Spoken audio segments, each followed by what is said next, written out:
नेकी की राहों पे तू चल, रब्बा रहेगा तेरे संग। नेकी की राहों पे तू चल, रब्बा रहेगा तेरे संग। वो तो है तेरे दिल में, हाँ तू क्यों बाहर उसे ढूंढता। नेकी की राहों पे तू चल, रब्बा रहेगा तेरे संग।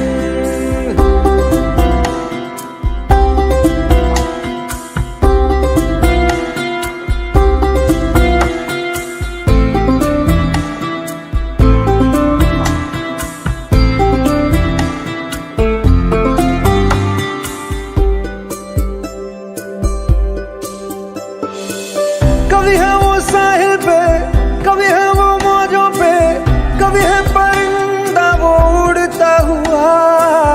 वो तो खुदा है, जीवन है राह है, उसको न मजहब में कैद करना। वो वफादार है, हाँ खुद ही प्यार है, साए में उसके सुकून कितना। दुनिया का नूर है, ना तुमसे दूर है, पाकीज़गी में वो है बसता। रूए खुदा का है आसरा, वही तो है पनाह ये जहां उसका है। नेकी की राहों पे तू चल, रब्बा रहेगा तेरे संग। वो तो है तेरे दिल में, हाँ तू क्यों बाहर उसे ढूंढता। नेकी की राहों पे तू चल, रब्बा रहेगा तेरे संग।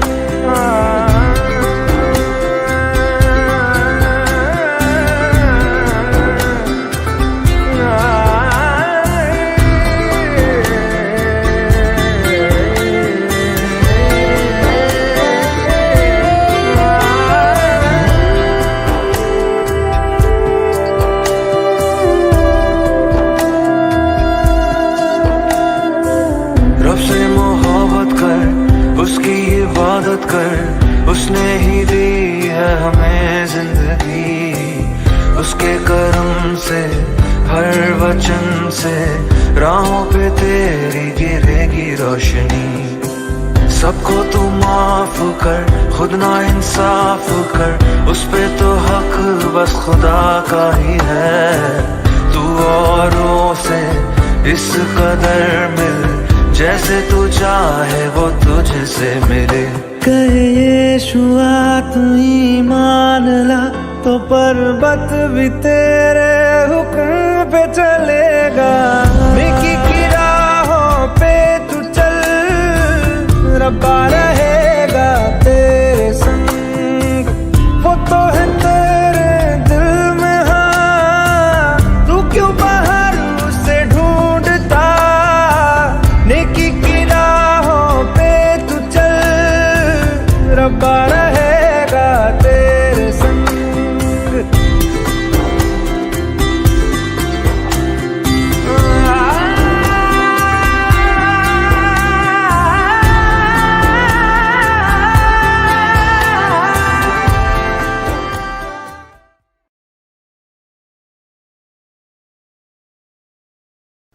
धर्म का भवंडर पीछे पड़ा है क्यों, कुछ शब्दों को सुनकर पारा चढ़ा है क्यों।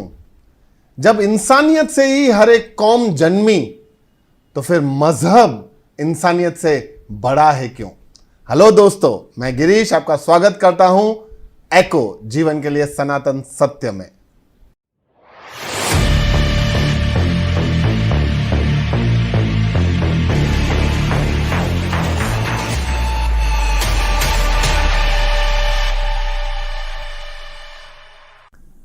कहा जाता है कि लोगों में धर्म को लेकर नफरत इतना बढ़ गया है कि आज ईश्वर हिंदू, मुसलमान, सिख, ईसाई, जैन या मंदिर, मस्जिद, गुरुद्वारा, गिरजाघर को लेकर बंट गया है। इतना ही नहीं, कहा जाता है कि जानवर तक बंट गए हैं। कब गाय हिंदू बन गया और बकरा मुसलमान बन गया, यह पता ही नहीं चला। तो क्या वास्तविकता है धर्म की? क्या धर्म और ईश्वर का कोई मिलन है या कोई उन दोनों के बीच में रिश्ता है? ऐसे ही धर्म और ईश्वर से रिलेटेड सवालों को लेकर आज हमारे बीच में है भाई पंकज परमार। अगर इनके बारे में हम कहें तो इन्होंने थियोलॉजी किया है, इन्होंने ईश्वर के बारे में जो पढ़ाई होती है उसकी शिक्षा उन्होंने प्राप्त की है और ये गुजरात के बहुत ही जाने माने एपोलोजेटिक हैं। इन्होंने हर चीज को सिर्फ आंखें बंद कर कर ही अपनाया नहीं है, उनको हर चीज को पढ़ा, सोचा, समझा, उसके ऊपर तर्क वितर्क कर कर उसके एक सही निर्णय को, सही अंजाम तक पहुंचकर एक सही निर्णय उन्होंने लिया है। तो ऐसे ही जो सवाल हैं धर्म और ईश्वर से रिलेटेड, उनके कुछ सवालों के लिए आज वो हमारे बीच में हैं। तो आइए हम आज उनसे चर्चा करते हैं। Hello sir. हेलो, आपका स्वागत है हमारे प्रोग्राम पे। मैं बहुत ही शुक्रगुजार हूँ इस प्रोग्राम के लिए। तो जैसे आपको पता है कि आज का जो विषय है वो है ईश्वर और धर्म। तो पहला जो सवाल है वो ये है कि धर्म हम किसको कहते हैं? क्या धर्म की व्याख्या क्या है?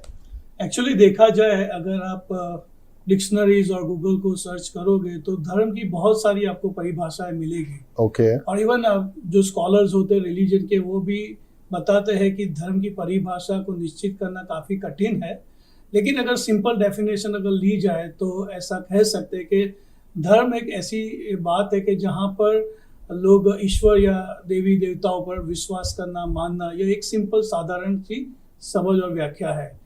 लेकिन अगर हम और गहराई से थोड़ा देखें, झांके, तो मैं थोड़ी विशेषता आपके सामने शेयर करना चाहूँगा कि जो एक्चुअली धर्म को धर्म बनाती है। ओके।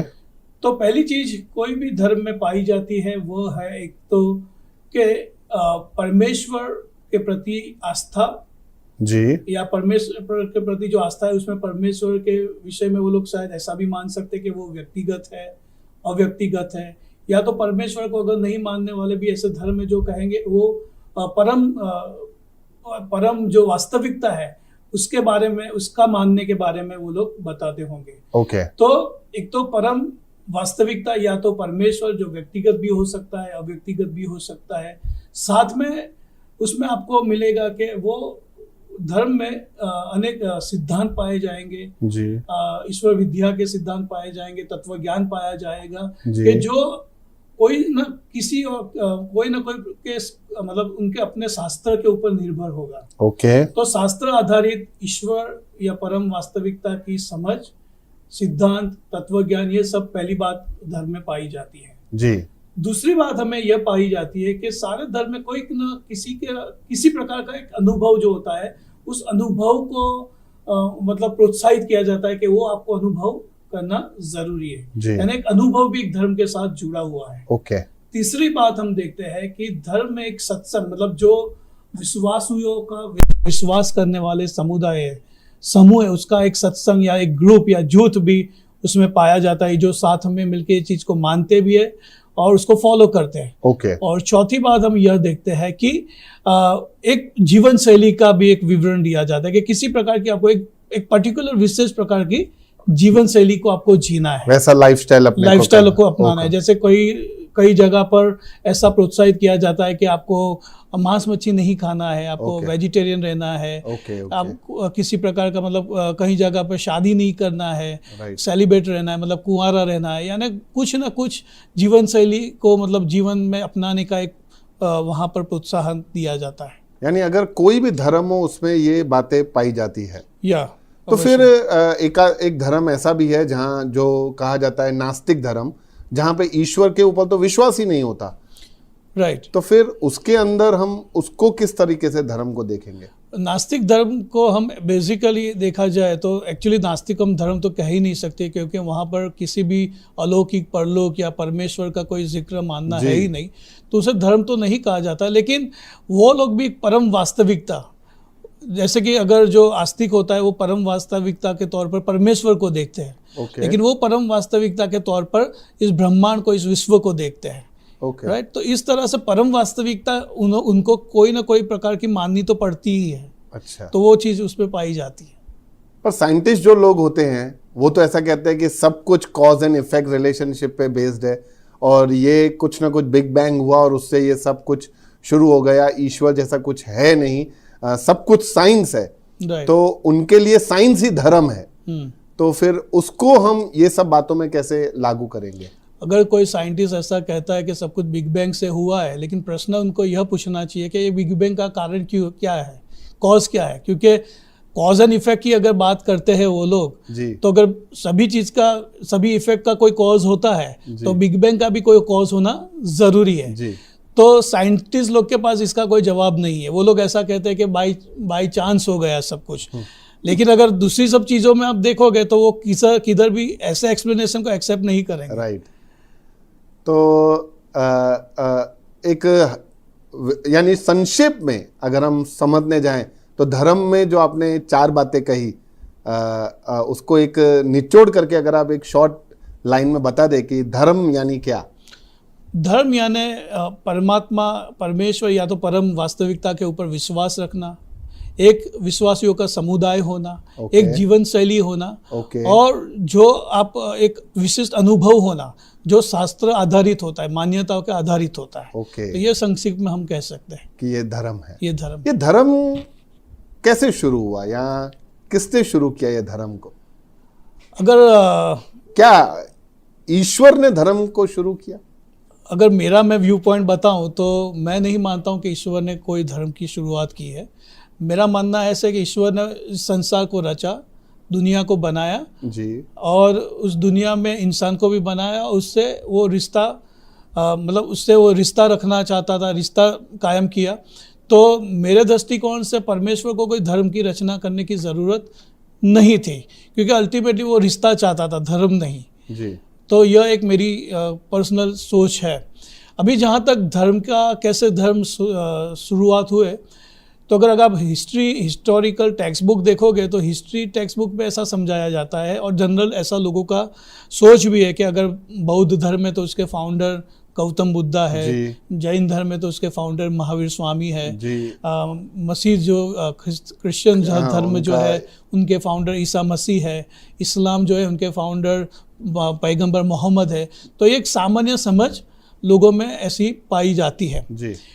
लेकिन धर्म के उदय के पीछे मैं कहूँगा कि जो इंसान है जब इस दुनिया में आता है जी, तो उसके दिमाग में सवाल उठता है कि जब वो विश्व को देखता है, ब्रह्मांड को देखता है, उसके मन में प्रश्न उठता है कि ये ब्रह्मांड कहाँ से आया, इसके पीछे कोई बनाने वाला है कि नहीं। वो खुद की ओर नज़र करता है, सोचता है कि मैं कौन हूँ, कहाँ से आया हूँ, मेरे जीवन का उद्देश्य, मकसद क्या है, मतलब क्या है। और फिर वो मृत्यु की ओर देखता है, फिर वो सोचता है कि मृत्यु के पश्चात कुछ है कि नहीं। तो ये जो सारे सवालात हैं, साथ में वो जीवन को कैसे जीना चाहिए, जीवन जीने का तरीका क्या है, और सही और गलत जो बातें, सही और गलत का जो भेद है, उस भेद को मैं किस आधार पर डिफाइन करूं। तो ये जो सारे सवालात है, उस सारे सवालात के पीछे सवाल और उसका जो जवाब ढूंढने की जो ख्वाहिश है, उस आधार पर धर्मों का उदय होता है। अगर आप सारे धर्मों का अध्ययन करो तो ये सारे धर्म यही कोशिश करती है इन सारे सवालों के जवाब देना। तो यानी इंसान को खोज थी, इसलिए उसने इंसान ने धर्म बना दिया। हाँ, मतलब ये इंसान को इन प्रश्नों की खोज थी, उसको जवाब चाहिए, ये सारे धर्मों की मतलब ख्वाहिश है, राइट। अभी एक थियरी ऐसी है कि जो ऐसा कहते हैं कि सारे धर्म मनुष्य रचित है। दूसरी ओर ऐसा भी कहा जाता है कि सारे धर्म ईश्वर रचित है। अगर सारे धर्म मनुष्य रचित है तो सवाल ये उठता है कि हम कैसे मनुष्य के जो मतलब उसने सवाल किए और जवाब उसमें से पाए, वो कैसे सही हो सकते हैं, राइट। वो क्वेश्चन भी होता है। दूसरा कि अगर ऐसा कहते हैं कि सारे धर्म ईश्वर रचित है, तो सवाल ये उठता है कि अगर ईश्वर ने सारे धर्मों को रचा तो सारे धर्मों में ये जो प्रश्न है कि ब्रह्मांड कहाँ से आया, मैं कहाँ से आया, मैं कौन हूँ, मेरे जीवन का उद्देश्य क्या है, मृत्यु के बाद क्या होने वाला है, उन सारे सवालों के जवाब एक होने चाहिए। लेकिन होता क्या है, जो जवाब है वो एक दूसरे से एकदम विरोधाभासी है, विपरीत है, राइट। अगर मैं आपको कहूँ कि अगर विरोधाभासी विपरीत जवाब है तो सब सही नहीं हो सकते जी। तो ऐसा भी मानना कि सारे धर्म ईश्वर की ओर से भी है, वो भी मानना थोड़ा मतलब दिक्कत होता है, क्योंकि सब जवाब विपरीत है, विरोधाभासी है। Right. तो वो भी मानना मतलब दिक्कत होता है। यानी मेरा जैसे मैंने कहा कि मेरा मानना ऐसा है, मेरा व्यू पॉइंट के परमेश्वर ने धर्म को रचा नहीं है। ओके परमेश्वर ने मनुष्य को रचा जी एक रिश्ते के लिए, प्रेम संबंध बांधने के लिए। राइट तो परमेश्वर ने मतलब वही चीज़ को बेसिकली डिज़ाइन किया हुआ है। Okay right. फिर इंसान ने मतलब धर्म ये सब फिर धीरे धीरे प्रश्नों का जो उत्तर देना, शास्त्रों का विकास होना, उसमें से फिर धर्म का उद्भव हुआ है। ओके जैसा आपने कहा कि हर एक कोई ना कोई धर्म के साथ एक ईश्वर को जोड़ा गया है। तो जैसे क्रिस्त धर्म हो तो क्रिश्चियनिटी धर्म हो तो उसके साथ यीशु मसीह को जोड़ा गया है, वैसे ही जैन के साथ महावीर को या और किसी को जोड़ा गया है। तो फिर अगर ये सब धर्मों में जो ईश्वर के बारे में सिखाया या समझा जाता है या ईश्वर का जो हम अंदर पढ़ते हैं, गुण पढ़ते हैं, सबके अंदर ईश्वर के गुण अलग अलग क्यों हैं? जबकि माना ऐसा जाता है कि ईश्वर तो एक ही है। तो फिर जब सब धर्मों में ईश्वर है तो फिर सब धर्मों में ईश्वर एक जैसा व्यवहार क्यों नहीं कर रहा?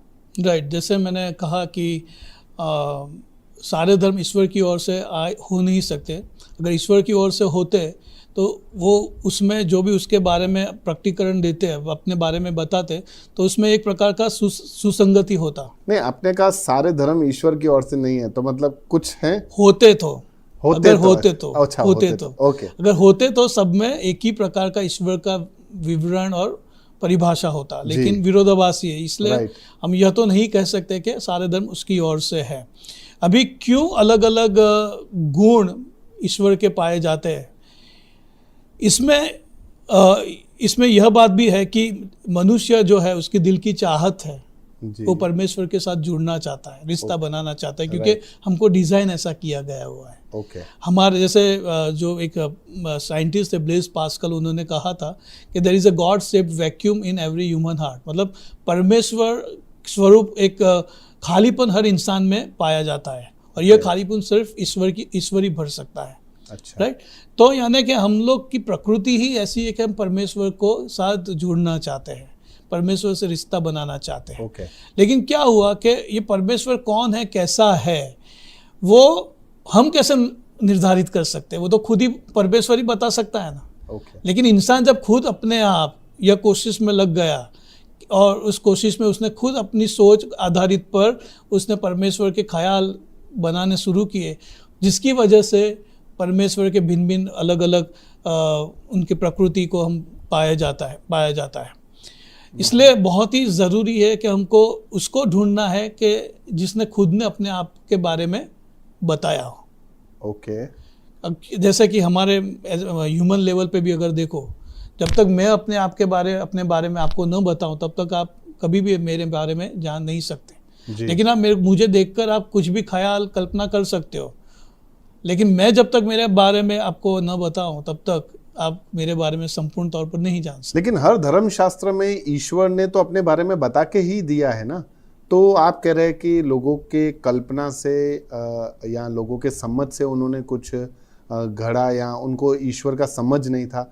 लेकिन जहाँ तक मेरा समझ है कि हर धर्म ग्रंथ में आप जो भी ले लो, गीता, कुरान, बाइबल, गुरु ग्रंथ साहिब, जो भी ले लो, उसमें ईश्वर ने अपने बारे में वो क्या है वो बता के दिया है। अगर हम ऐसा पूर्वधारणा करते कि हर धर्म शास्त्र में परमेश्वर ने अपने बारे में बताया है, तो फिर सवाल फिर से वही उठता है, अगर परमेश्वर ने हर सारे धार्मिक पुस्तकों के जरिए अपने बारे में बताया है जी, तो फिर उसके गुणों में, उसके प्रकृति में, स्वभाव में इतना विरोधाभास क्यों है? जैसे कि कहीं जगह पर परमेश्वर व्यक्तिगत बताया है, कहीं जगह पे अव्यक्तिगत बताया है। कोई शास्त्र ऐसा कहता है कि परमेश्वर मनुष्य बन ही नहीं सकता, और कोई शास्त्र ऐसा कहता है कि परमेश्वर मनुष्य भी बन सकता है और वो जानवर भी बन सकता है, मतलब वो अनेक स्वरूप भी ले सकता है जी। तो कोई कहता है कि बन ही नहीं सकता, परमेश्वर मनुष्य नहीं बन सकता, कोई कहता है कि बन सकता है, कोई कहता है वो मनुष्य के अलावा जानवर भी बन सकता है। तो अगर सारे शास्त्र परमेश्वर की ओर से और परमेश्वर अपने बारे में सारे शास्त्रों के जरिए बता रहा है, तो यह विरोधाभास क्यों? राइट। देखो, अगर आप स्कूल में आप देखो कि अगर कोई प्रश्न आपको एग्ज़ाम में पूछा जाए कि भाई आगरा कहाँ है, राइट, दिल्ली में है कि आगरा में, ताजमहल कहाँ है, सॉरी, दिल्ली में है कि आगरा में है। आप ऐसा लिखो दिल्ली में भी है और आगरा में भी है, तो कैसे सही हो सकता है? राइट, या तो वो दिल्ली में या तो आगरा में है, राइट। राइट। तो दो विरोधाभासी बातें मतलब एक साथ में सही हो सकती पर अगर दो नहीं। ताजमहल होते हाँ, तो दो ताजमहल होते तो हो सकता था, लेकिन है नहीं ना अभी फिलहाल, तो राइट। अन्य कोई ईश्वर है, ऐसा कहा जाता है कि तो हर एक धर्म में अलग अलग ईश्वर का अलग अलग स्वरूप नहीं हो सकता या उसका चरित्र? हाँ, स्वरूप हो सकता है, लेकिन विरोधाभासी स्वरूप नहीं हो सकता है। अगर सारे धर्म ऐसा बताते हो कि परमेश्वर प्रेम है, परमेश्वर एक है, परमेश्वर मनुष्य नहीं बन सकता, एक ही बात सारे धर्मों में अगर लिखी होती तो हम कह सकते हैं कि भाई परमेश्वर एक ही है। राइट। लेकिन अगर जो अपने बारे में कहता है उसमें विरोधाभास हो तो फिर सवाल उठता है। हाँ, यह बात सही है कि भाई अगर सारे धर्मों में बताए हुए कॉन्सेप्ट ऑफ गॉड को देखोगे तो बहुत सारी साम्यता मिलेगी, राइट, राइट। लेकिन विरोधाभास को जो साम्यता नहीं है, राइट, जो डिफरेंस है, उसको भी हमें जांचना पड़ेगा। और डिफरेंस ऐसा है कि जिसको हम रिकंसाइल नहीं कर सकते, राइट, जिसे हम संगति में, सुसंगति में नहीं ला सकते, राइट। ऐसा है। तो कैसे हम मतलब उसको फिर सही मान सकते हैं? तो फिर यानी हम ऐसा कह सकते हैं कि धर्म का शुरुआत इंसानों ने किया, ईश्वर के द्वारा कोई धर्म बनाया ही नहीं गया है। हाँ, मेरा मानना है कि ईश्वर ने, खुदा ने कोई धर्म की रचना की नहीं है, लेकिन कोई लोग हैं ऐसे धर्म जो ऐसा कहते हैं कि उनको उनका धर्म सीधा ईश्वर की ओर से आया हुआ है। कोई ऐसा कहता है कि हमारा बहुत सनातन है, ऐसा भी मानते हैं। लेकिन मेरा सवाल ये उठता है कि परमेश्वर इंसान को बना के उससे रिश्ता जोड़ना चाहेगा कि वो धर्म की रचना करके उसको देगा? सवाल यह उठता है। नहीं, जोड़ना तो वो रिश्ता ही चाहेगा। धर्म का तो पता नहीं क्या क्या सोचते हैं कि ऐसा धर्म है कि नहीं है। तो बस यही कन्फ्यूजन था कि आखिरकार ये धर्मों का शुरुआत कैसे हुआ होगा। तो आपने सुना और आपने समझा भी होगा कि धर्म का स्थापना कोई ईश्वर नहीं कर सकता, और अगर अलग अलग धर्म हैं और उनमें अगर अलग अलग ईश्वर की व्याख्या बताई गई है तो वो ईश्वर के द्वारा संभव नहीं है, क्योंकि ईश्वर एक है। ईश्वर अपने बारे में जो भी बताएगा वो एक समान बताएगा, वो अपने बारे में विरोधास्पद चीज़ें कभी भी वो नहीं बता सकता। तो पंकज जी, मेरा एक सवाल है कि क्या धार्मिक या धर्म को मानने वाला व्यक्ति या आत्मिक व्यक्ति दोनों एक समान होते हैं? जैसे मैंने व्याख्या दी थी कि धर्म में एक क्या होता है कि धर्म जो है वो एक आत्मिक, धर्म और आध्यात्मिकता का जो रिश्ता है, मैं इस तरह से देखता हूँ कि धर्म जो है वो एक बुनियाद, एक ढांचा देता है आध्यात्मिकता को अनुसरने के लिए, प्रैक्टिस करने के लिए जी।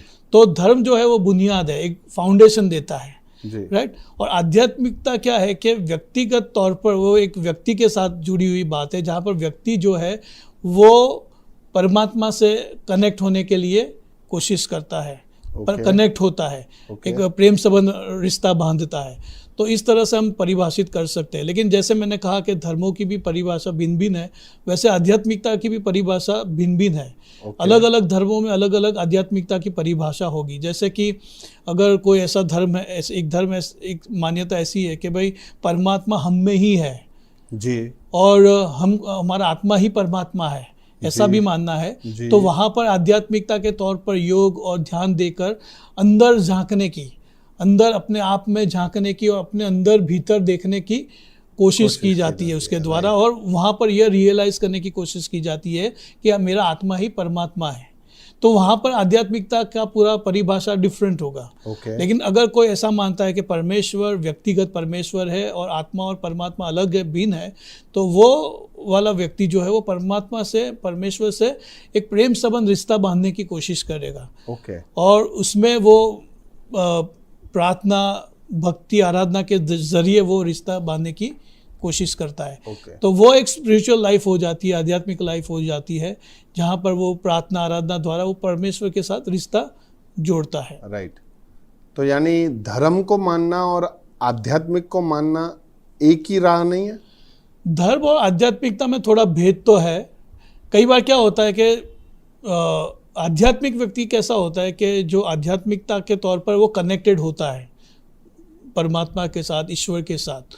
लेकिन धर्म में ऐसा भी संभव होता है कि कई बार आदमी सब कुछ धार्मिक क्रिया करते हुए बावजूद भी वो अंदर से परमेश्वर के साथ कनेक्ट नहीं होगा। कनेक्टेड नहीं है, ओके। यानी बाहरी तौर पर हमको लगे कि भाई ये तो मंदिर में जाता है, ये मस्जिद में जाता है, या तो ये चर्च में जाता है, Right. लेकिन अंदर से वो ऊपर वाले के साथ, ईश्वर के साथ कनेक्टेड नहीं भी हो सकता है।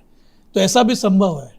तो यानी आध्यात्मिक कौन, जो बाहर से कनेक्टेड है कि जो अंदर से कनेक्टेड है? आध्यात्मिक वो है कि जो अंदर से कनेक्टेड है, अपने दिल से कनेक्टेड है, राइट? Okay. क्योंकि परमेश्वर बाहरी आपकी जो क्रिया है उसके ऊपर वो ध्यान नहीं करता। Okay. उसका मेन कंसर्न आप अंदर से क्या हो, आप अंदर से कैसे उसके साथ जुड़े हो, वो महत्वपूर्ण होता है। राइट। इवन हमारे मानवीय तौर के रिश्ते पर भी ऐसा ही होता है। हम क्या चाहते हैं, ऊपर से रिश्ता के अंदर से दिल का नहीं, रिश्ता, दिल दिल का से दिल जोड़ना चाहिए कि खाली शरीर मिलना चाहिए? नहीं, दिल से दिल ही जोड़ना चाहिए। तो वैसा ही अगर हम ह्यूमन लेवल पे ऐसा हम सोचते हैं तो फिर परमेश्वर के लेवल पे भी वही है कि भाई दिल से आत्मा परमात्मा के साथ रिश्ते में जुड़े।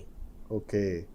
तो अगर आप ऐसा सोच रहे हो कि मैं धर्म का मानने वाला बहुत बड़ा भक्त हूँ, तो आपने आज ये परिभाषा सुना होगा कि शायद धर्म को फॉलो करने के लिए हम सिर्फ वो कार्यों को करते होंगे, लेकिन अगर हम सच में ईश्वर को फॉलो करना चाहते हैं तो हमें आध्यात्मिक बनने का ज़रूरत है।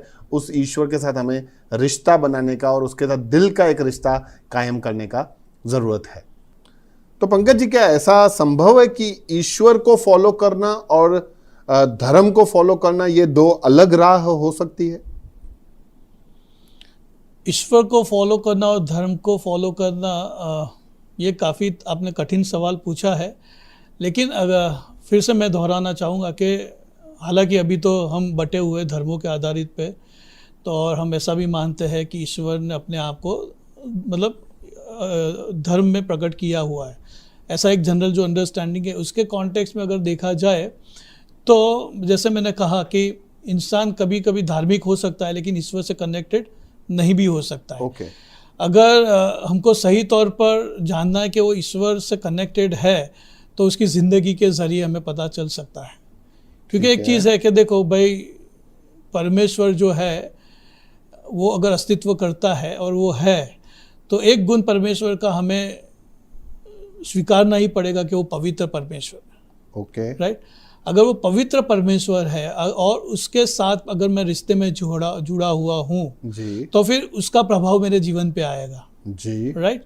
और उसका प्रभाव मेरे जीवन पे इस कदर आएगा क्योंकि मेरी ज़िंदगी में परिवर्तन होगा, मैं भी उसकी तरह पवित्र जीवन जीने की कोशिश में रहूँगा। ओके। तो फिर तो सही में अगर हमको पता कब चलता है कि वो ईश्वर को फॉलो करता है तो उसकी ज़िंदगी में कैसा ट्रांसफॉर्मेशन है, परिवर्तन है। राइट। नहीं तो क्या होता है कि जैसे मैंने कहा कि धार्मिक क्रिया कर्मकांड करता होगा वो व्यक्ति, राइट, लेकिन ज़िंदगी में कोई अगर फ़र्क नहीं है तो वो दिखता है कि वो धर्म को फॉलो कर रहा है लेकिन परमेश्वर को फॉलो नहीं कर रहा है। ओके। तो यानी अगर कोई व्यक्ति ईश्वर को मानता है तो ये ज़रूरी है कि उसके अंदर वो बदलाव आना चाहिए।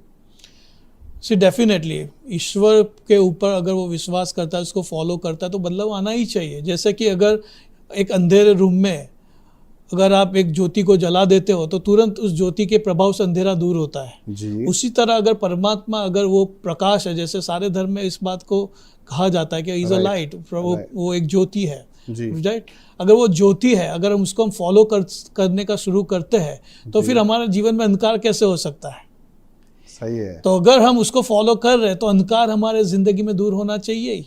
ये अंधकार कैसे स्वरूप में होता है? ईर्ष्या, अदेखाई, लोभ, लालच, लालसा, वासना, ये सब अंधकार है। झूठ, बेईमानी, राइट, ये सब अंधकार है।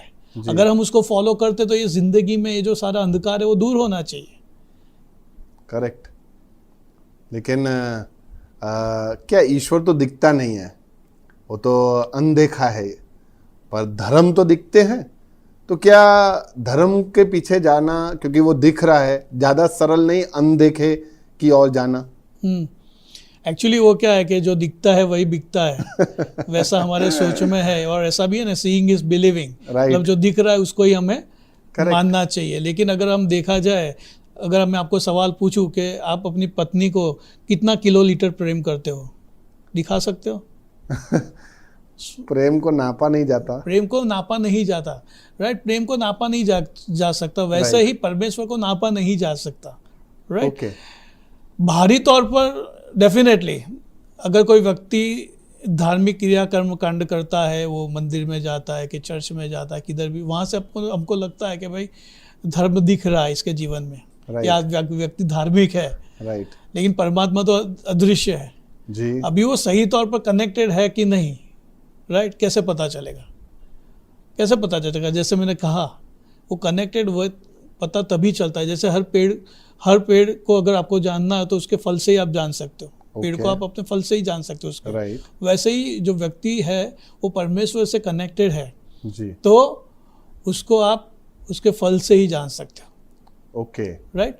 उसके जीवन से जान सकते हो, राइट। और एक चीज यह भी है कि जो परमेश्वर को प्रेम करता है वो इंसानों को भी प्रेम करेगा। ओके, वो भी बहुत इंपॉर्टेंट चीज है, राइट। राइट।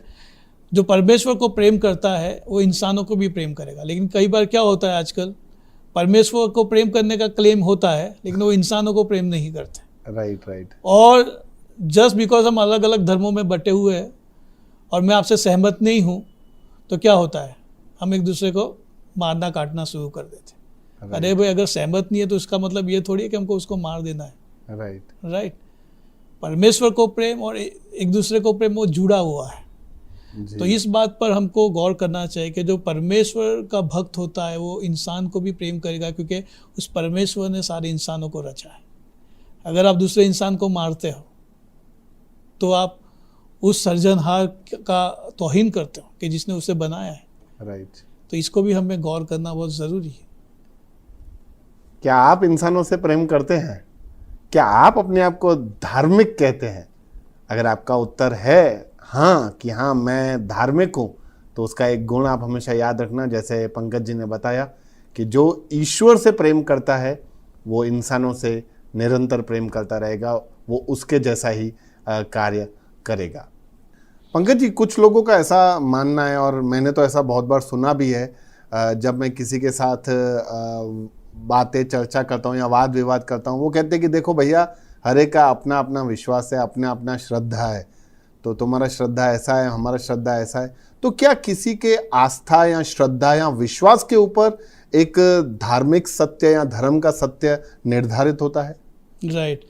यह एक बहुत ही महत्वपूर्ण प्रश्न आपने पूछा, क्योंकि मुझे अभी भी याद है कि सत्यम शिवम सुंदरम जो मूवी था, उसकी शुरुआत में रास्ते में एक पत्थर मिलता है, फिर धीरे धीरे उसको लोग पूजा अर्चना करने लगते हैं, और उस आधार पर एक ऐसी बात कही जाती है कि मानो तो भगवान, न मानो तो पत्थर। हाँ। यानी कि इसके पीछे क्या मतलब एक सोच खड़ी होती है कि कोई भी सत्य जो होता है परमात्मा के, कोई भी बात का, वो मेरे मानने के ऊपर आधारित हो गया। जैसे कि अगर मैं मानता हूँ इसलिए वो सही है, ऐसा हो गया। यानी कि अगर मैं मानता हूँ इसलिए वह सही है, राइट। लेकिन यह रुख आप बैंक में जाओगे तो अपनाओगे कि जैसे कि अगर बैंक में जाके आप बोलोगे कि भाई मेरे अकाउंट में से आप मुझे 2 करोड़ दे दो, राइट, तो आपके अकाउंट में 2 करोड़ आपके अकाउंट में 2 करोड़ है कि नहीं, तो वो आपके मानने के आधारित पे होगा कि सही में आपकी पासबुक के आधारित पे होगा?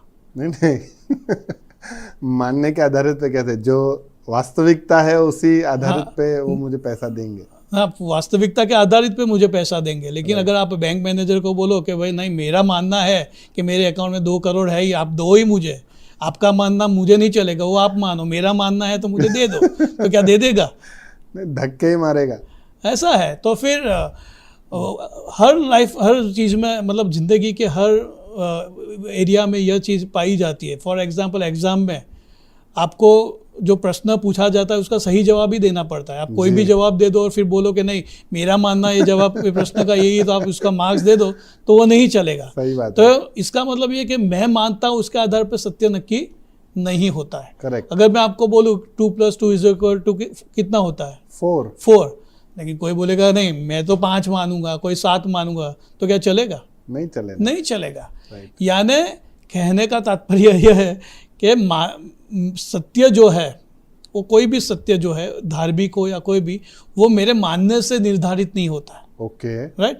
2 + 2 = 4 जो जवाब है वो सत्य जवाब है, उसको मुझे स्वीकारना है। लेकिन मेरे मानने से वो जवाब को मैं चेंज कर सकता नहीं हूँ। मेरे मानने से बैंक बैलेंस चेंज नहीं होगा। मेरे मानने से अगर मैं मान लूँ कि मैं कल भारत का बड़ा प्राइम मिनिस्टर हूँ, तो मेरे मानने से मैं वो वास्तविकता हो नहीं जाती। राइट। तो मानने से सत्य निर्धारित नहीं होता। और इसीलिए बहुत ही महत्वपूर्ण यह है कि हमें सत्य जो है उसे मानना है, जो सत्य है उसे मानना है। राइट। उसे स्वीकारना है। और इसीलिए यह बहुत ही इम्पोर्टेंट है कि अक्सर क्या होता है कि हम लोग ऐसा सोचते हैं, क्योंकि सोचते हैं कि नहीं, मैं जो मान रहा हूँ मेरे पूर्वजों से चलती आ रही बात है, वो मैं मान रहा हूँ, सदियों से है, हजारों लाखों वर्षों से। राइट। लेकिन मेरा प्रश्न यह है, क्या सत्य जो है वो क्या एज के आधार पर निर्धारित होगा, मतलब समय के आधार निर्धारित होता है? सत्य तो सत्य होता है, वो समय के आधारित पर आप उसको परिभाषित नहीं कर सकते हो। ओके। राइट। 2+2=4 वो सत्य है, तो वो हमेशा से ही सत्य रहेगा और होगा। राइट। लेकिन आप ऐसा कहोगे नहीं, मेरा मानना बहुत ही प्राचीन है, बहुत ही पुराना है, एंशिएंट है, और इसलिए वो सही है, तो इससे वो सही नहीं हो जाता। ओके। राइट। गलत चीज़ें भी पुरानी हो सकती है, झूठ भी पुराना हो सकता है। राइट। तो जैसे कि एक बहुत साल पहले कई सारे दुनिया के लोग ऐसा मानते थे कि जो ये पृथ्वी है वो फ्लैट है। Right. Earth is flat. Prithvi flat है, मतलब चौरस है। राइट। लेकिन अभी हमें डिस्कवर किया कि वो तो गोल है। तो उनका मानना गलत था। राइट। तो सत्य, धार्मिक सत्य में भी इस बात को हमें समझना है कि मेरा धर्म कि किसी का भी धर्म, उसकी सत्यता उसके मतलब वो कितना साल नया है और पुराना है, उसके आधारित पर वो निर्धारित नहीं होता है। ओके। तो ये हमें समझना जरूरी है। राइट। पंकज जी, क्या ऐसा नहीं है कि धर्म एक रास्ता या मार्ग है जिसको हम फॉलो करके ईश्वर तक पहुंच सकते हैं?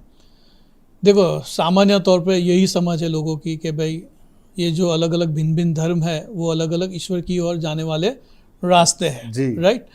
मेरा सवाल है कि ये किस आधार पर हम बोलते हैं, ये किसने डिसाइड किया कि ये सारे अलग अलग रास्ते मेरी ईश्वर की ओर ले जाते हैं? क्योंकि देखो, ऐसे भी धर्म है जो ईश्वर के अस्तित्व को ही नहीं मानते, तो फिर उनका क्या? राइट। सही बात उनका क्या फिर वो तो ईश्वर की ओर से नहीं है, क्योंकि वो तो ईश्वर के ऊपर विश्वास ही करना, ईश्वर के अस्तित्व को ही नहीं मानते हैं। और दूसरी ओर ऐसा भी है, ऐसी भी मान्यता है कोई धर्म में कि भाई मैं खुद ही परमात्मा हूँ, हम खुद ही ईश्वर है। तो फिर वहाँ पर ईश्वर के और जाने की कोई बात ही नहीं आती है। राइट। तो एक मान्यता ऐसी है कि भाई मैं ईश्वर हूँ, दूसरी जगह ईश्वर के अस्तित्व को ही नहीं मानना है, तीसरी जगह मैं और ईश्वर अलग है, भिन्न है। राइट। ईश्वर मेरा सृजनहार है, मैं ईश्वर हो ही नहीं सकता। राइट। तो फिर ये एक ही ईश्वर की ओर से आने वाली मान्यता तो है ही नहीं। राइट। तो ऐसा कहना कि सारे अलग अलग धर्म अलग अलग मार्ग है ईश्वर की ओर ले जाने वाले, तो फिर प्रॉब्लम होता है। क्योंकि जो नियति है, डेस्टिनी है, डेस्टिनेशन की डेफिनेशन में कोई सुसंगति नहीं है। राइट। कि जहाँ पर हमें पहुँचना है, जो डेस्टिनी उसकी परिभाषा तो आप देखो, वहाँ पर तो कई जगह पे वो डेस्टिनी के बारे में हम बात करते हैं कि वो ईश्वर है, तो कहीं जगह तो ईश्वर के अस्तित्व को ही नहीं माना गया है। करेक्ट। तो फिर वहाँ पहुँचने की बात ही कहाँ से आई? जी। ठीक है। तो ये मानना ही छोड़ दो कि अलग अलग रास्ते हैं परमेश्वर की ओर ले जाने वाले धर्म। तो फिर धर्म को फॉलो करके इंसान जाएगा किधर? एक्चुअली देखा जाए तो धर्मों में अलग अलग मान्यता तो है कि भाई कहाँ जाता है वो।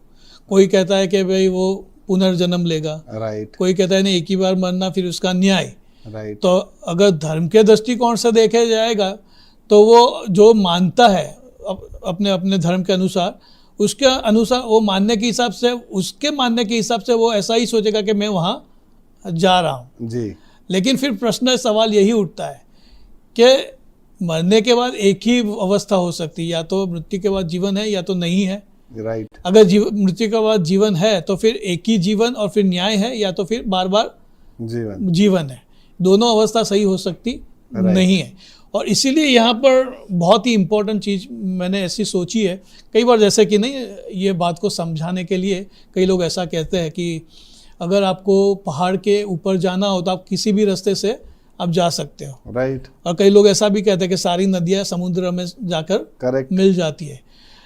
लेकिन अगर मुझे इस बात, ये जो बात है इसका अगर मुझे तथ्य जानना हो तो मैं जाकर उसको जांच सकता हूँ जी। कि भाई नदियाँ सारी समुद्र में मिलती है कि नहीं, राइट। कि सारे रास्ते पहाड़ पर जाते हैं कि नहीं। राइट। लेकिन मैं ऐसे किस तरह जांचूं कि ये सारे अलग अलग धर्म के जो रास्ते हैं वो ईश्वर की ओर ले जाते हैं, कैसे जांचूं मैं, किस आधार पर मुझे पता चले? क्योंकि जैसे मैंने कहा, कोई तो ईश्वर के अस्तित्व कोई नहीं स्वीकारता, तो मुझे कैसे पता चले? कोई ऐसा इंसान है जो सारे रास्तों से गुजर के जाके आया हो और हमें बताया कि नहीं ये सारे उधर ही जाते हैं, मैं वहाँ जाके आया हूँ? सही बात है। तो कोई है ही नहीं। राइट। तो बेसिकली हमें फिर उस इंसान फिर किसका आधार लेना चाहिए? हमें उस व्यक्ति का आधार लेना चाहिए जो मरने के बाद, मृत्यु के ऊपर जय पाकर वापस आया हो, मतलब मरने के बाद वापस जीवित होकर आया हो, उसकी बात पर हमें फिर विश्वास करना चाहिए। और अगर कोई इतिहास में ऐसा है तो हमें उसके और गौर करना चाहिए। ओके। पंकज जी, क्या ये धर्म को फॉलो करके या धर्मों के कार्यों को कर हम ईश्वर से नहीं मिल सकते? अक्सर लोग, मतलब क्या है कि इंसान को कैसा है कि इंसान ऐसा सोचता है कि अगर मैं कुछ करूंगा जी तो मैं ईश्वर को प्राप्त करूंगा। राइट। ऐसा जनरली एक अंडरस्टैंडिंग और समझ है राइट। कि मेरे कुछ करने से मैं ईश्वर को प्राप्त करूंगा। जी। लेकिन हमको यह देखना है कि ईश्वर अगर वो हमसे मिलना चाहता है राइट। तो वो क्या अपेक्षा रखेगा, हमारे पास क्या अपेक्षा रखेगा। राइट। तो उसको हमें समझना बहुत ही ज़रूरी बन जाता है। जी। क्योंकि अक्सर क्या होता है कि अगर आप बड़े बड़े गैंगस्टर को भी देख लो, नहीं बड़े बड़े डॉन, मैं नाम नहीं देना चाहता हूँ, वो लोग भी बहुत ही धार्मिक होते हैं। राइट। तो क्या आप सोचते हो उनको ईश्वर स्वीकार लेगा? वो तो ईश्वर को पता। हाँ? अगर ईश्वर पवित्र है, न्यायी है, नहीं तो फिर वो स्वीकारेगा? मुझे बताओ। फिर नहीं स्वीकारेगा शायद। ह्यूमन लेवल पे अगर मेरी डॉटर है, अगर उसकी मैं शादी कराना चाहूँ तो मैं कैसे व्यक्ति को अपनाऊंगा? डॉन, गैंगस्टर, गुंडा, मवाली को? नहीं कैरेक्टर देखूंगा कि नहीं? राइट। चरित्र पहले देखूंगा कि पैसा और नाम? नहीं, चरित्र पहले हम चरित्र को देखते हैं। अगर ह्यूमन लेवल पे हम चरित्र को देखते हैं तो परमात्मा जो खुद पवित्र है जी, जो जिसके बारे में हम कह सकते हैं कि वो ज्योति है, जिसमें कुछ भी अंधेरा नहीं है, राइट, तो उसको मिलना हो तो वो ऐसा चरित्र की अपेक्षा रखेगा कि नहीं हमारे पास? जी जरूर। राइट। तो वो पहले चरित्र देखेगा। बाहर से तो हम अच्छा बहुत कुछ कर सकते हैं। मैं दान भी दे सकता हूँ, मैं धार्मिक क्रिया कर्म कांड भी कर सकता हूँ, बाहर से सब कुछ कर सकता हूँ, लेकिन भीतर से मैं अगर भ्रष्ट हूँ तो क्या? अब देखो पॉलिटिशियंस, आप देखो कितने सारे लोग भीतर से कितने भ्रष्ट होते हैं, फिर भी वो धार्मिक होते हैं। राइट। क्या वो सब परमेश्वर के पास, परमेश्वर सबको स्वीकार लेगा? नहीं स्वीकारेगा। अगर वो पवित्र है, न्यायी है, वो ज्योति है, तो नहीं स्वीकारेगा जी। वही उस वाला ही परमेश्वर स्वीकारेगा कि जिसका जीवन भी वैसा ही हो। राइट। तो परमेश्वर पवित्र न्यायी है तो वो नहीं स्वीकारेगा। इसलिए हमारे कर्म कांड से हम परमेश्वर के पास नहीं पहुंच सकते। क्यों? भी आप समझो एक चीज कि कोई व्यक्ति है जिसने 100 काम अच्छे किए, लेकिन उसने एक गलत काम कर लिया और उसके ऊपर केस हो जाता है, कोर्ट में मुकदमा चलता है, और वो जज को कहता है कि जज जी मैंने 100 तो काम अच्छे किए, एक गलत काम की वजह से आप मुझे छोड़ दो। तो क्या जज छोड़ देगा? छोड़ेगा तो नहीं छोड़ेगा। तो इंसानी जज अगर नहीं छोड़ता है, राइट, तो वो परमेश्वर जो सबका जज है वो कैसे छोड़ेगा? करेक्ट। वो एक गलती भी नहीं चलाएगा, राइट, वो नहीं स्वीकारेगा। तो पर क्या हम ऐसे जब ये धर्म के कार्य करते हैं, पूजा पाठ, दान दक्षिणा, जानवरों को खाना खिलाना, या मंदिर मस्जिद गुरुद्वारा गिरजाघरों में समय सर जाना, वहाँ पे आराधना करना, क्या ये सब बातें ईश्वर को भाती नहीं है? क्या इन सब से वो हमें इन सब से प्रभावित होकर हमें नहीं बुलाएगा अपने पास? देखो परमेश्वर, जैसे मैंने कहा, वो पवित्र है, इससे वो खुश नहीं होगा। उसको तो चरित्र चाहिए भाई। अब अंदर से क्या हो? मनुष्य बाहर से देखता है, परमेश्वर अंदर से देखता है। आपका चरित्र बहुत ही महत्वपूर्ण होता है। राइट। तो वो उसको ही देखेगा पहले, कि आप न्यायी हो, क्या आप शुद्ध हो, क्या आप पवित्र हो, तो वो चरित्र को देखेगा पहले। तो यानी अगर मैं ये सब ना करूं और पर मैं एक सही व्यक्ति बनूं, चरित्रवान, सच्चा बोलने वाला, दयालु, कृपालु, तो परमेश्वर को ज्यादा भाने वाला बनूंगा, ऐसा? हाँ, वो बात सही है कि अगर हम हमारे चरित्र का विकास करेंगे तो परमेश्वर को वो पसंद है, वो प्रसन्न होता है, राइट। तब वो स्वीकारता है, हमें अपनाता है। ओके, तो यानी धर्मों के कार्यों से वो खुश नहीं, धार्मिक क्रिया कर्म कांडों से सब भारी होता है, उससे वो खुश नहीं होता है। उसको अंदर, आपके अंदर भीतर, आप भीतर से क्या हो, आप अंदर से क्या हो, राइट। आप धार्मिक क्रिया काम करते हो, फिर गाली गलौज करते हो, आप व्यसन करते हो, आप झूठ बोलते हो, राइट। आप धंधे में मिलावट करते हो, चोरी करते हो, टैक्स की चोरी करते हो, या लोगों के खिलाफ आप झूठी बात करते हो, ये सब करते हो, और फिर आप ये सब भी कर्म कांड करते हो, तो क्या ईश्वर प्रसन्न होगा उससे? नहीं होगा प्रसन्न, राइट। और यहाँ पर इसलिए बहुत महत्वपूर्ण बात यह कि आपका ईश्वर का कॉन्सेप्ट क्या है, ईश्वर का सोच क्या है आपके बारे में। ओके। कई बार हमारी ईश्वर के प्रति की जो सोच गलत होती है ना, तब हम ऐसा सोचते हैं कि भाई मेरे बाहर के कामों से ईश्वर प्रसन्न हो जाता है, राइट। लेकिन परमेश्वर पवित्र ही हो, परमेश्वर है तो वो पवित्र होगा ही। जी। पवित्र परमेश्वर, न्यायी परमेश्वर, और जिसके बारे में हम ऐसा भी कहते हैं कि वो सर्वोच्च सत्य है, राइट। जो सर्वोच्च सत्य परमेश्वर है, तो वो झूठ, बेईमानी, गलत चीजें कैसे मतलब अपनाएगा, स्वीकारेगा हमारे जी पास। जी जी। तो बहुत ही महत्वपूर्ण है कि वो हम अंदर से क्या है, हमारा चरित्र क्या है, हमारा कैरेक्टर क्या है। बहुत ही वो फक्त बाहरी तौर पर नहीं, विचार के तौर पर भी वो तो देखता है, क्योंकि वो तो सर्वज्ञानी है। जी जी जी। बहुत ही अच्छा आपने जवाब दिया, और मैं समझता हूँ कि हमारे दर्शक लोग भी जब सुन रहे थे तो वो समझ ही गए होंगे कि ईश्वर हमारे कार्यों से नहीं, हमारे कामों से नहीं, हमारे चरित्र से, हमारे अंदर जो गुण होते हैं उनसे ज़्यादा प्रसन्न और प्रभावित होता है। तो पंकज जी, एक मेरा आखिरी सवाल है, तो हमें ईश्वर से अगर मिलना हो तो उसके लिए हमें कौन सा रास्ता चुनना चाहिए, या अगर हमें ईश्वर के प्रकोप से बचना है तो हमें कौन बचा सकता है, धर्म या खुद ईश्वर? देखिए, अगर हमें ईश्वर के कोप से बचना है तो वो ईश्वर ही बचा सकता है, राइट। ओके। धर्म नहीं बचा सकता। देखो, धर्म की जो भूमिका हमारे जीवन में क्या होती है कि धर्म में हमें कई नैतिक शिक्षा हमें मिलती है, ओके। कि यह सही है, यह गलत है, राइट। जो सही है आपको करना है, जो गलत है आपको नहीं करना है। राइट। अगर आप सारे धर्मों को देख लो, उसमें जो नैतिक शिक्षा दी गई है उसके ऊपर गौर करो, तो क्या है हमारा प्रॉब्लम, क्या है? देखो, हमारा मनुष्य का प्रॉब्लम क्या है, उसके पास नैतिक जो शिक्षा है, समझ है, उसके ज्ञान की कमी नहीं है। ओके। उसको पता है सही क्या है और गलत क्या है। ओके। लेकिन हमारी समस्या देखो क्या है, हमारी समस्या यह है कि जो सही है वो हम जानते हैं, लेकिन फिर भी हम वो नहीं करते, और गलत जो है हम जानते हैं कि वो नहीं करना चाहिए, वो भी हम करते हैं। राइट। तो यह अगर हम देखें हमारे खुद के अनुभव में, तो यह स्ट्रगल, यह जो संघर्ष हम हमारे जीवन में करते ही है, राइट। जैसे महाभारत में दुर्योधन ने कहा कि धर्म क्या है वो भी मैं जानता हूँ, अधर्म क्या है वो भी मैं जानता हूँ। राइट। धर्म क्या है वो भी जानता हूँ, अधर्म क्या है वो भी मैं जानता हूँ, लेकिन जो धर्म मुझे करना चाहिए वो मैं नहीं करता, और जो अधर्म मुझे नहीं करना चाहिए वो मैं करता हूँ। तो यह संघर्ष महाभारत में है। बाइबल में आप देखो तो बाइबल में जो यीशु मसीह के जो शागिर्द थे, चेले, संत पाउल, वो कहता है कि सही क्या है वो भी मैं जानता हूँ, गलत क्या है वो भी मैं जानता हूँ, राइट। लेकिन जो सही है वो मैं कर पाता नहीं हूँ, कर पाता नहीं हूँ, और जो गलत मुझे नहीं करना चाहिए वो मैं करता हूँ। राइट। तो क्या कारण है?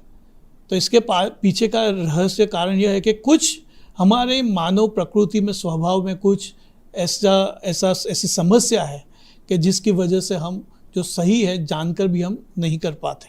यह संघर्ष हम देखते हैं, राइट। और यह संघर्ष बाइबल के अनुसार यह संघर्ष का कारण पाप है। ओके। मनुष्य जो है वो पापी प्रकृति, उसकी प्रकृति वो पापमयी है, वो पापी प्रकृति, उसकी प्रकृति पापी है, जिसकी वजह से वो जो सही है वो कर पाता नहीं है जी। और इसी कारण क्या है कि परमेश्वर जो पवित्र है वो तो एक्चुअली मनुष्य के पास पाप रहित जीवन की अपेक्षा रखता है, लेकिन हम पाप रहित जीवन जीने में कामयाब नहीं होते। और इसी कारण जो धार्मिक नीति नियम है वो एक आईने के समान है, जो हमें सिर्फ बताता है कि आपके मुंह पे कुछ गंदगी लगी हुई है कि नहीं है। Okay, right. तो आईना उतना बता ही सकता है, Right. लेकिन आईना साफ कर सकता नहीं है। और इसीलिए धार्मिक नियम, नीति नियम, नैतिक शिक्षा सिर्फ एक आईने की समान हमें बताएगा कि आप में क्या सही है क्या गलत है, जी, राइट, क्या गंदगी लगी हुई है, लेकिन वो साफ नहीं कर पाएगा। राइट, और इसीलिए हमें ज़रूरत है एक ऐसा कि जो हमें साफ करे, जो हमें इस दलदल में से निकाले, Okay. इस स्ट्रगल में से निकाले, इस संघर्ष में से निकाले। और इसीलिए हमें एक सेवियर, एक उद्धारक की जरूरत है, जी, जो हमें इसमें से निकाले। ओके, तो नीति शिक्षा हमें इसमें से नहीं निकाल सकती, राइट, हमें कोई उद्धार करता। जैसे कि कोई व्यक्ति डूब रहा हो, राइट, तो अगर आप उस डूबते हुए व्यक्ति को स्विमिंग के रूल्स सिखाने बैठोगे वो काम नहीं आएंगे, जी, जी, आपको खुद कूद कर उसे बचाना पड़ेगा। राइट, तो उसी तरह अगर हम इस संघर्ष में, पाप के संघर्ष में, दलदल में फंसे हैं, राइट, तो हमें कोई निकालने वाला, बचाने वाला जरूरी है। और इसीलिए हमको सिर्फ परमेश्वर ही इसमें से निकाल सकता है, राइट, क्योंकि वही खुद पाप रहित है। बाकी के सारे मनुष्य तो पाप जी, सहित है, राइट, पापी है। करेक्ट, तो उसको निकालने वाला पाप रहित परमेश्वर ही है, जो उसमें वो काबिलियत है, शक्ति है कि वो जो हमें इसमें से निकाल सके। बहुत ही सुंदर आपने उत्तर दिया कि हमें निकालने वाला, हमें बचाने वाला और कोई नहीं हो सकता है सिवाय ईश्वर के। अगर आपके और कोई ऐसे सवाल हैं, अगर आप धर्म के बारे में और जानना चाहते हैं, और अगर ऐसा आपको लगता है कि मैं धार्मिक कार्यों को करके, मेरा ऐसा मानना है कि मैं ईश्वर के पास जा सकता हूं और मैं जाऊंगा, और उससे संबंधित आपको कोई सवाल है या कोई शंका है, तो आप ज़रूर हमें इस नीचे दिए गए हुए ईमेल एड्रेस पे आप लिख सकते हैं। और हम पंकज भाई का धन्यवाद करना चाहेंगे कि उन्होंने इतना समय निकाला और जो धर्म के बारे में और जो ईश्वर के बारे में सत्य और वो जो ज्ञान हमें दिया, उसके लिए हम आपके बड़े ही शुक्रगुजार हैं। और हम अपेक्षा करते हैं कि आने वाले दिनों में भी आप अगर हमें और समय देंगे तो हम ज़रूर दर्शकों के सवाल आपके साथ शेयर करना चाहेंगे। मैं भी खूब आपका आभारी हूँ कि मुझे ये मौका दिया इन सवालों के जवाब देने के लिए। और ऑफ कोर्स डेफिनेटली जब भी मुझे मौका मिलेगा मैं आपकी सेवा में हाजिर हूँ। राइट। इसी तरह से आपके कमेंट्स, आपके फीडबैक्स और आपके ईमेल्स हमें भेजते रहना। Till that, stay safe, stay healthy. Goodbye for now.